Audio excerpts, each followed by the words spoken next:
যে মেসেজটা ডাউনলোড হয়েছে সেটা হচ্ছে তোমার নামে এখন প্রচুর চর্চা চলছে। কিছু লোক তোমার সম্পর্কে খুব ভালো ভালো কথা বলছে, রীতিমতো তোমার মতো একটা মানুষ যাদের তাদের বাড়িতে আসে বা তোমার মতন একজন সত্তার যাতে তাদের বাড়িতে জন্ম হয়, এই জন্য তারা রীতিমতো ঈশ্বরের কাছে ম্যানিফেস্টেশন করছে, ভাবতে পারো। আর অন্যদিকে তোমার বাড়ির কিছু মানুষ, হতে পারে সে তোমার পার্টনার, হতে পারে তোমার ইনলস হাউসের কেউ, হতে পারে তোমার পুরনো প্রাক্তন এমন কেউ যে তোমাকে পছন্দ করত, পরবর্তীকালে সেই তোমাকে ছেড়ে যাওয়ায় তুমি অন্য কাউকে বিবাহ করেছো বা বিবাহের পথে এগিয়েছো, বাধ্য হয়েছো সেটা করতে, সে এখন তোমার কট্টর বিরোধী, এটা পাচ্ছি ভীষণভাবে। তো এই ধরনের বেশ কিছু মানুষ বা তোমার ইনলস হাউসের বা তোমার নিজের বাড়িতে, তারা তোমার সম্পর্কে উল্টো পাল্টা কিছু প্রচারে, বিশেষ করে তোমাকে খারাপ করার জন্য, মানে তুমি খারাপ মানুষ এই তকমাটা দেওয়ার জন্য যা যা বলার প্রয়োজন সেগুলো বলতে তারা পিছোপা হচ্ছে না। কি অদ্ভুত মেল না? মানে এটাকেই বোধহয় বলে মেলবন্ধন। একদল লোক চাইছে তোমার মতো মানুষ তাদের বাড়িতে আসুক, আর একদল লোক বলছে বাবারে বাবা, এই মানুষটার জন্য বাড়িটা একদম নষ্ট হয়ে গেল, এই মানুষটার জন্য আমাদের জীবনগুলো একদম বরবাদ হয়ে গেল। আসলে ওই মানুষগুলোর জীবন বরবাদ হয়ে গেল নাকি ওই মানুষগুলোর জন্য তোমার জীবন বরবাদ হয়ে গেল, কোনটা? আজকে কি ওই মানুষগুলো তাহলে দুঃখ কষ্ট বেদনা এটাই যে ওদের অন্যায়ের সঙ্গ তুমি দিলে না? ওরা চেয়েছিল যে তুমি ওদের অন্যায়ের সঙ্গ দাও, কি করে পারবে? তুমি একজন সরল মানুষ হতে পারো, কিন্তু তুমি সদাচারী মানুষ, সৎ মানুষ, সকলের বিশ্বস্ত সেই মানুষটা কখনো কারোর অবিশ্বাসের কারণ হতে পারে না, সে যতই কষ্ট হোক না কেন। আজকে তুমি তাদের গ্রুপে জয়েন করনি বলেই কি আজকে তুমি খারাপ? সম্ভবত তাই, সম্ভবত কেন 100% তাই। আজকে তুমি খুব ভালো মতন জানো যে সে কেন আজকে বাড়ির থেকে বাইরে বেরোচ্ছে। কোনো জরুরি কাজ আছে বলে যাচ্ছে, মন্দিরে একটু পুজো দেবে বলে যাচ্ছে, কিন্তু কোনো বন্ধুর বাড়িতে যাবে বলে যাচ্ছে। সত্যি কি তাই, নাকি তোমার বিরুদ্ধে কাজ করানোর জন্য যাচ্ছে? কিন্তু সেই তুমি, তোমার ইনটিউশন পাওয়ার এত ভালো, তোমার স্পিরিচুয়াল এবিলিটি এত ভালো, আমি তোমার স্পিরিচুয়াল এবিলিটিকে প্রণাম জানাই। সেই তুমি কোনো না কোনোভাবে সবসময় সচেষ্ট থাকো যাতে বাড়ির লোকগুলো ভালো থাকে, তাদের উপর যেন কোনো রকম কোনো কিছু না আসে, কোনো আঘাত না আসে। যাদের ক্ষেত্রে সন্তান আছে, কোনোভাবে চাও না যে তোমার ওপর কাজ করছে করুক, কিন্তু তোমার সন্তানের ওপর যেন কিছু না হয়, তোমার পার্টনারের ওপর যেন কিছু না হয়। তোমার যে থার্ড পার্টি এখন বর্তমানে, মানে সে আগে ছিল, এখন হঠাৎ করে আবার এতদিন পরে যখন দেখেছে তুমি একটু ভালো আছো, এখন আবার উড়ে এসে জুড়ে বসেছে। মানে তোমার এমনিই তো সমস্যার অভাব ছিল না, তার মধ্যে এটা বারবারন্ত হয়েছে। এটা জেনারেল কমন কালেকটিভ রিডিং, তো যতটা তোমার সঙ্গে ম্যাচ করবে বাবা ততটাই নেবে, কারণ এই পোর্শনটা যেটা বলছি এটা সবার জন্য অ্যাপ্লিকেবল নয়, খুব কম সংখ্যক মানুষের জন্য অ্যাপ্লিকেবল, যাদের জন্য গোদের ওপর বিস্ফোরা হয়ে এরকম একটা কিছু এসেছে।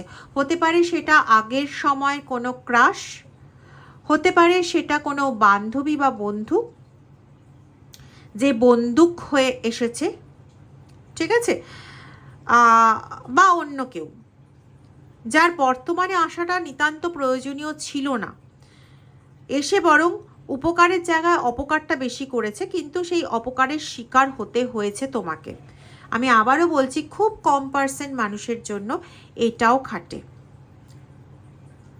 আর তোমাদের সবাইকে যেটা বলবো, যারা চাইছো আমার থেকে পার্সোনাল রিডিং নিতে, তারা দেখবে ভিডিও ডেসক্রিপশন বক্সে দুটো হোয়াটসঅ্যাপ নাম্বার দেওয়া আছে, তার মধ্যে একটা হচ্ছে এই নাম্বারটা 8017358735, আর একটা হোয়াটসঅ্যাপ নাম্বার আমি বলে দিচ্ছি, তোমরা পজ করে কাগজ পেন নিয়ে লিখে নিতে পারো, সেটা হচ্ছে 9062656579।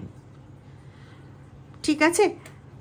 পৃথিবীর যে কোনো প্রান্ত থেকেই রিডিংয়ের জন্য তোমরা হোয়াটসঅ্যাপ নাম্বারে প্লিজ মেসেজ করো, কি অডিও মেসেজ করো, করে আমার সঙ্গে যোগাযোগ করো। প্লিজ কল করো না, আমার ম্যাক্সিমাম সময় ফোন সাইলেন্ট থাকে, ঠিক আছে?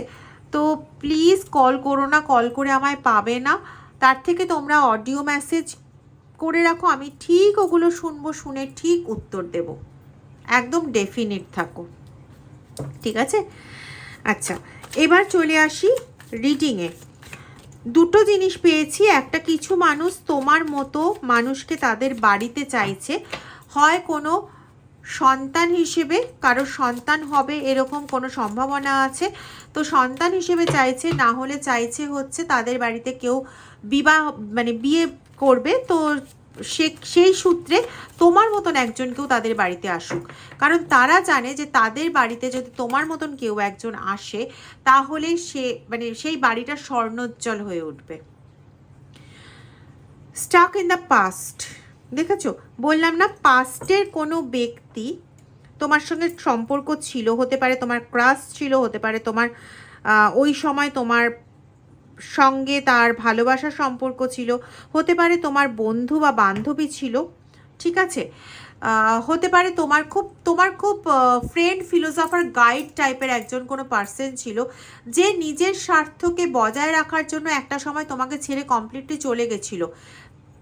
দীর্ঘ বছর কোনো যোগাযোগ ছিল না, হঠাৎ সে কোনোভাবে তোমার হদিশ পেয়েছে এবং এখন তোমার কাছে আসার জন্য, এবং কি জানি তোর কোনো রকমভাবে কোনো জেলাসি হয়েছে, হঠাৎ করে আমার এটা ভীষণভাবে এসছে যে এই ব্যক্তি হঠাৎ করেই পাল্টে গেছে। মানে আগে যতটা ভালো ছিল, সেই ব্যক্তি যে তোমার পিঠ পিছনে যারা তোমার সঙ্গে এতদিন ধরে অন্যায় কাজ করে চলেছে, তাদের সঙ্গে জোড়া লেগে এই যে তোমার বিরুদ্ধে কখনো বদনাম করতে পারে, এটা তুমি কখনো ভাবোইনি। তুমি জেনেছো কিভাবে? কিছু লোক জেনেছো ইনটিউশনের মাধ্যমে, কিছু লোক সন্দেহ করো কিন্তু এখনো ধরতে পারোনি, আর কিছু জন আছো যারা অলরেডি রিডিং করিয়ে জেনেছো, কিন্তু কোথাও যেন সেই রিডিংটাকেও বিশ্বাস করতে পারছো না। এদের মধ্যে দু একজন আছো তোমাদের মধ্যেই যারা ভাবছো হয়তো যে সুমনাদির কাছ থেকে আরেকবার করে দেখি যে কি রেজাল্ট আসে। আমি একটাই কথা বলবো বাবা, যারা এটা ভাবছো তাদের উদ্দেশ্যে বলছি, দেখো, কোনো রিডারই রিডিং বানিয়ে বলবেন এটা আশা করা উচিত না। সে তার ইনটিউশন ব্যবহার করে মহাদেব যেটা দেখাচ্ছেন, তার কাছে সেটা মা তারা হতে পারে, কালী হতে পারে, বা যে কেউ হতে পারে, তিনি যেটা দেখাচ্ছেন, তিনি যেটা বোঝাচ্ছেন, তার বাইরে গিয়ে কিন্তু আমরা কেউই কথা বলতে পারি না। সুতরাং তুমি যে ভাবছো দিদির কাছে আরেকবার রিডিং করে দেখবো, তো সেখানেও হয়তো একই উত্তর পাবে, জানি না কেন, কিন্তু এটা বললাম। আচ্ছা, করাতে চাইলে অবশ্যই আসতে পারো, আমি কখনোই কাউকে না করব না, কিন্তু আমি কিন্তু ভাই কাটা কাটা কথা বলি। এতদিনে যারা যারা আমার সঙ্গে জড়িত হয়েছো, মহাদেবের আশীর্বাদে যারা এখানে এসেছো, তারা সবাই জানো আমি প্রচণ্ড কাটা কাটা কথা বলি এবং চেষ্টা করি যতটা সত্যের সঙ্গে থাকা যায়, ঠিক আছে? তো যাই হোক, নিজের সম্পর্কে অতিরিক্ত বলতে নেই, সেটা খারাপ জিনিস। ওম নমঃ শিবায়। কর্পূর ব্যবহার করার চেষ্টা করবে, বুঝেছো? এটা কিন্তু কর্পূরের গুঁড়ো, হ্যাঁ? কর্পূর যত ফাইন হবে তত ওগুলো না থাকবে, মোম থাকবে না, তো যার জন্য খুব বেশি গুঁড়োগুলো হয় না, এরকম চিনির দানার মতন হবে। এটা দেখে বোঝা যায় কর্পূর কতটা বেশি পিওর বা কতটা কি। ভীমসেনী কর্পূর, বিভিন্ন রকম কর্পূর এই জন্য বলা হয়। কর্পূর জায়গাকে পিওরিটি প্রদান করে। আজকের এখানে অনেক নেগেটিভিটি নিয়ে আমরা কথা বলছি, তো যাতে কোনো রকম নেগেটিভ এনার্জি কোনোভাবে না থাকে, আজকে ভীষণ ইনটিউশনে টান ছিল, সেজন্য কর্পূর ছড়ানো হলো। আর এটা যেহেতু মহাদেবের কাছে, শ্রীকৃষ্ণর কাছে দেওয়া ছিল, তো এটা অলরেডি প্রসাদী হয়েছিল, যার জন্য এর পজিটিভিটি আরও বেশি। প্লিজ নিজের পজিটিভিটিকে ক্লেম করো। যারা এখনও চ্যানেলকে সাবস্ক্রাইব করোনি, তারা প্লিজ চ্যানেলকে সাবস্ক্রাইব করে বেল আইকন প্রেস করে দাও। আর ভিডিওটা লাইক করতে, শেয়ার করতে কিন্তু ভুলো না। আর হ্যাঁ, লাইক করে ওই কি জানো হাইপ বাটনটা প্রেস করে দিও, ঠিক আছে? কমেন্ট সেকশনে নিজেদের কমেন্ট করতে ভুলো না। Fear of loss. অ্যাকচুয়ালি এই যে ব্যক্তি, এই পাস্টের যে ব্যক্তি যে অহেতুক তোমার পেছনে পড়ে গেছে, তার অ্যাকচুয়ালি ভয় কোথাও সে তোমাকে হারিয়ে ফেলবে, কিন্তু একটা সময় কিন্তু সে তোমাকে ছেড়েই চলে গেছিল, তখন তার ওখানে প্রফিট ছিল। আর এখন তার মনে হচ্ছে যে যদি তোমাকে কোনোভাবে ফিরে পায় সেটাই তার প্রফিট। তাই তোমাকে হারিয়ে ফেলার ভয়তে তোমারই নামে এত বদনাম করছে, যেখানে এর নেগেটিভ কর্মা এমনি ক্রিয়েট করছে। ঠিক আছে, এটা গেল একদিকের কথা। অন্যদিকে যে কথাটা বলবো, যে কথাটা আজকে আমি মানে যে জিনিসটা আজকে আমি দেখেছি, সেটা হচ্ছে এইটা যে তোমার মধ্যে না দুটো জিনিস ভীষণভাবে উল্লেখযোগ্য, যেটা তোমার চারপাশের লোকজন মানে যারা নেইবার, তারা এই জিনিসগুলো দেখে এটা মানে চোখ বন্ধ করে স্বীকার করতে বাধ্য। এক, তুমি অত্যন্ত সহনশীল একজন ব্যক্তি, হতে পারো তুমি মেল, হতে পারো তুমি ফিমেল, কিন্তু তুমি যে কোনো পরিস্থিতিতে যে কোনোভাবে হোক না কেন তুমি সেই পরিস্থিতিটাকে সামলে নিয়ে বেরিয়ে যাওয়ার আপ্রাণ চেষ্টা করো। শুধু সেটা নয়, নিজে বেরিয়ে যাব অন্যকে কষ্ট দিয়ে, এটা কখনো নইব তোমার দ্বারা হবে না। তুমি এটা সবসময় খেয়াল রাখার চেষ্টা করো যে আমার কারণে যেন কেউ কষ্ট না পায়। তোমার সামনে যে কোনো মানুষ এসে দাঁড়াক না কেন, তাদের না একটা বড় নিশ্চিন্ততা যে যাই হয়ে যাক না কেন এর কাছ থেকে আমরা খালি হাতে ফিরবো না, কিছু না কিছু পাবো। সেটা মানসিক সাহায্য হোক, আর্থিক সাহায্য হোক, শারীরিক সাহায্য হোক, এনি ফর্ম, এনি কাইন্ড। ঠিক আছে, তোমার বাড়ির লোকেরা এখানে আমি যেটা পাচ্ছি যে তোমাকে আনসোশ্যাল প্রমাণ করার প্রচুর চেষ্টা করেছে। কাদের কাছে? এই সমস্ত লোকেদের কাছে যাদের কাছে আজকে তুমি একটা জুয়েল। তারা তোমাকে এমন একটা ক্যারেক্টার করে বানিয়ে রেখেছিল যেখানে না ওরা পুরো হয়ে যাচ্ছিল, ওরা পুরো হোল্ড অন হয়ে গেছিলো যে তোমার সম্পর্কে কী রায়টা দেবে। মানে ওদের মনে হচ্ছে তুমি খুব ভালো মানুষ, কিন্তু বলতে গিয়ে আটকে যাচ্ছে। তার কারণ হচ্ছে তোমারই বাড়ির লোক তোমার সম্পর্কে এসে এমন কথা বলে যাচ্ছে, ওরা ভাবছে আমরা তো বাইরের থেকে দেখছি, এই তো ঘরের লোক। এখন ওরা বুঝতে পারছে যে এদের উদ্দেশ্যই হচ্ছে তোমাকে খাটো করা, তোমাকে ছোট করা, কিন্তু এদের মাথায় এটা ঢোকে না। কারণ কিছু কিছু মানুষ এখানে রয়েছে যারা তোমার আপন ঘরের লোক, মানে নিজের বাবা মার ঘরের লোক। ঠিক আছে, হতে পারে নিজের দাদা, নিজের দিদি, তারা জেলাসির জন্য করে, ঠিক আছে, কিন্তু তাই বলে এতটা হতেই পারে। ভাই বোনের মধ্যে এক জেলাসি থাকে, বা বোনের মধ্যে জেলাসি থাকে, কেউ কম কেউ একটু বেশি হয়ে গেলে পরে জেলাসি থাকে, কিন্তু তাই বলে এতটা, যার জন্য নাকি তোমার আজকে সারা জীবনটা উজড়ে যেতে বসেছে, এতটা আশাপ্রদ নয়। ওই যে বলে না, বিজ্ঞান আশীর্বাদ না অভিশাপ, যে বিজ্ঞান আশীর্বাদ হয়ে এসেছিল সেটাকেই যদি একদম বোমা বানানোর কাজে ব্যবহার করা হয়, মিসাইল বানানোর কাজে ব্যবহার করা হয়, অন্য জায়গায় ফেলা হবে বলে, যাই হোক, তো যেরকম ধ্বংসাত্মক হয় এদের অ্যাক্টিভিটিটা ঠিক ওরকম। হ্যাঁ, কিছুটা জেলাসি, কিছুটা উল্টোপাল্টা কথাবার্তা প্রত্যেকটা ফ্যামিলিতেই থাকে, কম বেশি প্রত্যেকটা ফ্যামিলিতে থাকে, কিন্তু এটা বেশি তকমা পাওয়ার যোগ্য না। এটা সেই তকমা পাওয়ার যোগ্য যেটা হচ্ছে পুরো সেই হিরোশিমা নাগাসাকি ঘটনার মতন ওই ভয়ঙ্কর পরমাণু অস্ত্র। আরেকটা তোমার বৈশিষ্ট্য কি, যত খারাপ পরিস্থিতি হোক না কেন সেই পরিস্থিতিকে মুভ করার মতো সহনশীলতা যেমন তোমার আছে, তেমন সেই সহ্য শক্তিটাও তোমার আছে।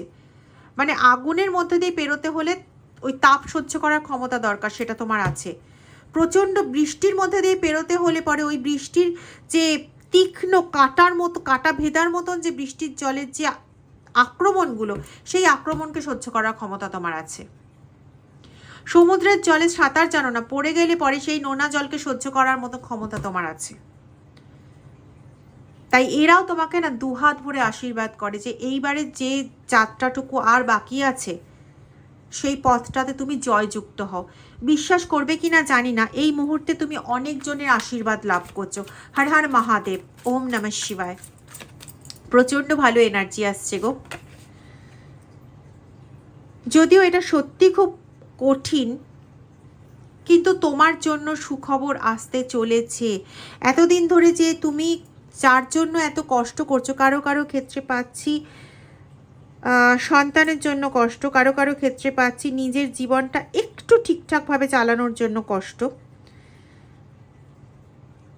সেটা যতই কঠিন হোক না কেন, কোনো না কোনোভাবে তুমি এই সমস্যা পেরোতে চলেছো, পেরিয়ে যাবেই মহাদেবের আশীর্বাদে।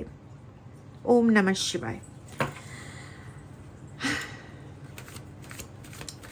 একটা না এক্সাম্পল বলছি একটা, কীরকম বলো তো, ধরো বাড়িতে কেউ এসছে, কোনো সে কিছু খেয়ে আসেনি, অথচ তোমার বাড়িতে সেদিন কোনো রকমভাবেই কোনো খাবার উদ্বৃত্ত ছিল না। সেদিন হয়তো তোমারও খাবার ঠিকঠাক মতন হয়নি, কারণ টান পড়ে গেছিলো। হয়তো সেরকম সবজি বা কোনো কিছু সেরকম জোগাড়ও নেই, কারণ হয়তো তোমার শরীর খারাপ, অসুস্থতার জন্য তুমি বাজারে যেতে পারোনি, বা নিম্ন মধ্যবিত্ত বা মধ্যবিত্ত পরিবারে যেটা হয় অনেক সময় হাতেও একটু টান থাকে। তো যে কোনো কারণেই হোক না কেন তোমার কাছে খাদ্যের মানে উপকরণের জোগান সেরকম ছিল না, কিন্তু সেই ব্যক্তিও খুব ভালো মতন জানে সে খালি হাতে ফেরত যাবে না, এবং হয়ও তাই। যে কোনোভাবে হোক না কেন তুমি ঠিক কিছু না কিছু অ্যারেঞ্জ করে এত সুস্বাদু একটা খাবার তুমি তার সামনে উপস্থাপন করো যাতে তার পেটও ভরে যায়, মনও ভরে যায়, এবং তার সঙ্গে তুমি যে আন্তরিকতার সঙ্গে তাকে খাওয়াও। দেখবে এক একজন আছে খাবার দিল, খাবার দিয়ে কোনো রকম আন্তরিকতা নেই, কোনো রকমের দায় সারা খাইয়ে আর নেবেন না ঠিক আছে হয়ে গেল চলুন এবার। তোমার মধ্যে সে আন্তরিকতাটা আছে। ঠিক একটা মা যেমন একটা বাচ্চাকে বসিয়ে বসিয়ে খাওয়ায়, ঠিক সেরকম তুমি সেই স্নেহতে এদেরকে বসিয়ে বসিয়ে খাওয়াও বা এদের মানসিক কষ্টের নিরাময় করো। তার জন্য তোমার, হ্যাঁ হতে পারে এরকম অনেক হয়েছে যে কারোর একজনের কষ্ট নিরাময় করতে গিয়ে তোমার নিজের একটা ইম্পর্টেন্ট কাজ নষ্ট হয়ে গেল, এর জন্য তোমার ক্ষতি হলো, এরকমও হয়েছে। কিন্তু ওই যে বললাম, তোমার মতন পার্সন ভাই একটাই আছে এই জগতে, এর জুড়ি মেলা ভার। সিরিয়াসলি তোমার জুড়ি মেলা ভার, এটা ওরা চর্চা করছে, ওরা বলছে।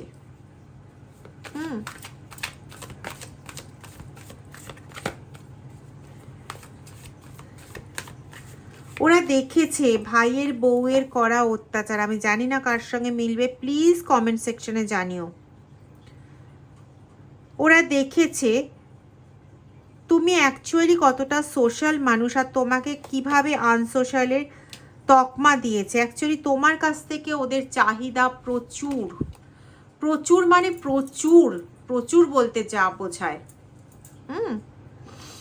এবং তোমার প্রত্যেকটা কাজে খুঁত ধরা হচ্ছে এদের স্বভাব। এরা কখনো তোমার কাছ থেকে কোনো কিছু পেয়েই যেন এদের মন ভরে না, কোনো কাজই যেন তুমি পারফেক্টলি করছো না, কিন্তু তোমার কিন্তু প্রত্যেকটা কাজ অত্যন্ত সুচারু, অত্যন্ত পারফেক্ট। তৎসত্ত্বেও তোমাকে কষ্ট দিতে, যন্ত্রণা দিতে এদের হাত পা কাঁপে না। উল্টে এটা বলতে পারি যে এরা যদি তোমাকে যন্ত্রণা না দেয় তাহলে এদের পেটের ভাত হজম হয় না। যে করেই হোক, যেন তেন প্রকারেণ তোমাকে যন্ত্রণা দিতে হবে, যন্ত্রণা দেওয়াই এদের উদ্দেশ্য। ঠিক আছে?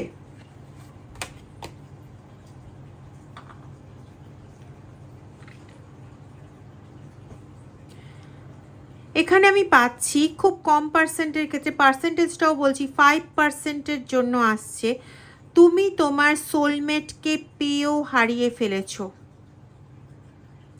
একটা 18 ইয়ার্স আসছে, 18 বছর। হতে পারে তোমাদের বিবাহিত জীবনে তুমি যে পার্টনারকে পেয়েছো সেই অ্যাকচুয়ালি তোমার সোলমেট, কিন্তু তোমাদের মধ্যে এখন এতটা দূরত্ব তৈরি হয়ে গেছে, এখানে তোমরা 999 দেখতে পেতে পারো। তোমাদের রিলেশনশিপের 18 বছর হয়ে গেছে, এটা হতে পারে, বা আজ থেকে 18 বছর আগে তুমি কারোর সঙ্গে মিট করেছিলে, কয়েকদিন তোমার সঙ্গে তার আলাপ ছিল, তারপরে সে তার পথে, তুমি তোমার পথে চলে এসছো। সে তোমার সোলমেট ছিল। এটা তুমি হারিয়ে ফেলেছো।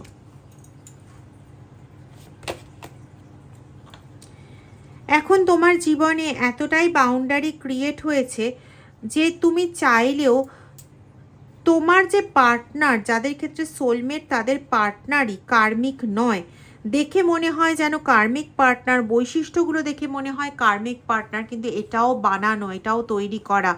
তারা জানতো যে তুমি আরও সোলমেট, সেজন্য তোমার পার্টনারকে এমনভাবেই ঘুরিয়ে দিয়েছে যাতে সে কার্মিকে পরিণত হয়। তার বৈশিষ্ট্যগুলো পরিবর্তন করে দেওয়া হয়েছে, তাকে খুব বাজেভাবে ইউজ করে তোমার চারপাশে একটা বাউন্ডারির মতন তৈরি করে দিয়েছে, অদৃশ্য বাউন্ডারি, যেটা ক্রস করে তুমি আর কখনোই তোমার পার্টনারের কাছে পৌঁছতে যাতে না পারো। কারো কারো ক্ষেত্রে পার্টনারের জীবনে থার্ড পার্টির উপস্থিতি এসে গেছে বলেও আমি পাচ্ছি।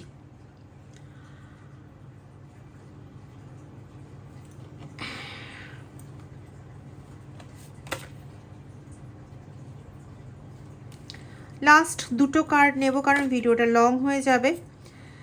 বর্তমানে না তোমার মনেও এটা এসছে, এই সোলমেট নিয়ে তোমার মনেও প্রশ্ন এসছে, এবং এসছে বলে তুমি নিজে খুব তাড়াহুড়ো করছিলে এই জায়গাটা বোঝার জন্য, কিন্তু তুমি কোথাও ভীষণভাবে সিদ্ধান্তহীনতায় ভুগছো। এবং তুমি যখন এটাকে নিয়ে টানাটানি করছিলে, ছেড়াছেড়ি করার চেষ্টা করেছো, তখন তোমার এই যে বিরুদ্ধ পক্ষে, মানে তোমারই বাড়ির যারা বিরুদ্ধ পক্ষে রয়েছে, তোমার ননদ হতে পারে, তোমার যা হতে পারে, তোমার দেওর হতে পারে, তোমার জামাইবাবু হতে পারে, তোমার শালি হতে পারে। আমি কিন্তু এখানে তুমি মেল হতে পারো বা তুমি ফিমেল হতে পারো, আমি যে কোনো রেসপেক্টে কথা বলছি, ঠিক আছে? সে এটা বুঝে গেছিল, বা তুমি কাউকে খুব বেশি মনের কথা বলতে, তাই বুঝে গেছিলো যে তুমি এখন কি করতে চলেছো, এবং সেটাকে নষ্ট করার জন্য তারা সেই মুহূর্তে তৎপর হয় এবং সেটা তারা করে ফেলে। তাই আজ তুমি ভীষণভাবে সিদ্ধান্তহীনতায় ভুগছো। যদি ভিডিওটা ভালো লেগে থাকে তাহলে প্লিজ ভিডিওটা একটু লাইক করো, শেয়ার করো এবং মানুষের মাঝে পাঠিয়ে দিও, যাতে অন্য মানুষেরও উপকার হয় তোমার থ্রু দিয়ে, যেটা তোমার নিজস্ব স্বভাব, ঠিক আছে? আর লাইক করে হাইপ বাটন প্রেস করতে ভুলো না। যারা আমার থেকে রিডিং নেবে ভাবছো, স্বাগতম। চলো আজকের ভিডিও এই পর্যন্ত, পরের দিন অন্য একটা ভিডিও নিয়ে আসছি মহাদেবের আশীর্বাদে। হর হর মহাদেব।